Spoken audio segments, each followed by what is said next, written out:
Presiden Jokowi dinilai memiliki jurus ampuh di dalam upaya meredam gejolak inflasi selama masa pemerintahannya.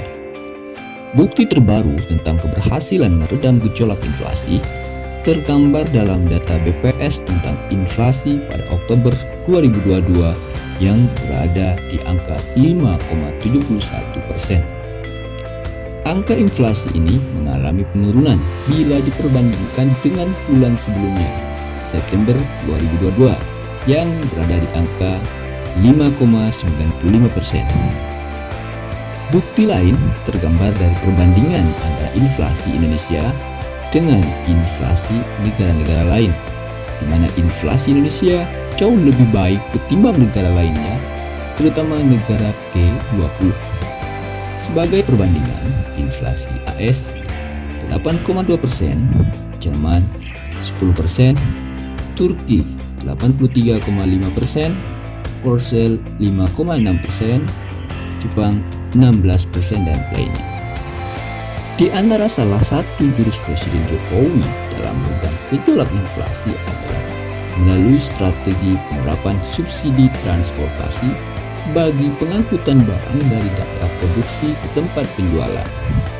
Strategi ini bagi Jokowi adalah sesuatu yang diperoleh dari pengalaman. Dengan penerapan subsidi transportasi barang, maka harga di tempat produksi bisa sama dengan harga di tempat penjualan. Singkatnya, dengan strategi ini dan strategi lainnya, Jokowi berhasil benar-benar mengendalikan inflasi. Saking kagumnya terhadap kemampuan dan pengalaman Jokowi lewat strategi yang efektif tersebut, hingga ia dibanding-bandingkan dengan para akademisi yang lulusan luar, seperti Stanford. Bila lulusan luar atau seperti lulusan Stanford bisa mengendalikan inflasi melalui strategi menaikkan bunga acuan dari sisi perbankan, sedangkan Jokowi ada strategi khusus yang berasal dari pengalaman, cara-cara yang seperti kampungan, tapi justru tetap berjalan efektif. Selain salah satu cara di atas, Presiden Jokowi juga memiliki arahan-arahan penting dalam upaya meredam gejolak inflasi.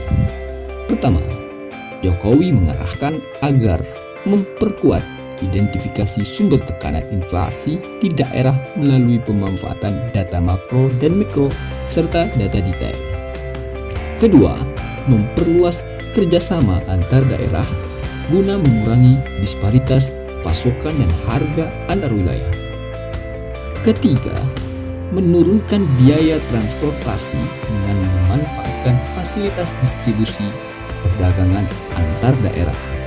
Hal ini termasuk menurunkan harga tiket pesawat dengan menambah jumlah pesawat. Keempat, mengoptimalkan penggunaan anggaran belanja tidak terduga untuk mendukung upaya pengendalian inflasi daerah. Kelima, Jokowi meminta penyerapan anggaran pendapatan dan belanja daerah dipercepat untuk mendukung pertumbuhan ekonomi daerah. Catatan lain yang semakin mengagumkan dan melengkapi keberhasilan Presiden Jokowi adalah bahwa pertumbuhan ekonomi Indonesia tembus 1,81% pada kuartal 3 2022. Dengan realisasi itu, ekonomi Indonesia berhasil tumbuh 5,72% secara tahunan. Dengan melihat capaian-capaian keberhasilan pengendalian inflasi dan pertumbuhan ekonomi di Indonesia, maka ini menegaskan apa yang dilakukan Presiden Jokowi bukan hal yang sederhana, tak bisa dianggap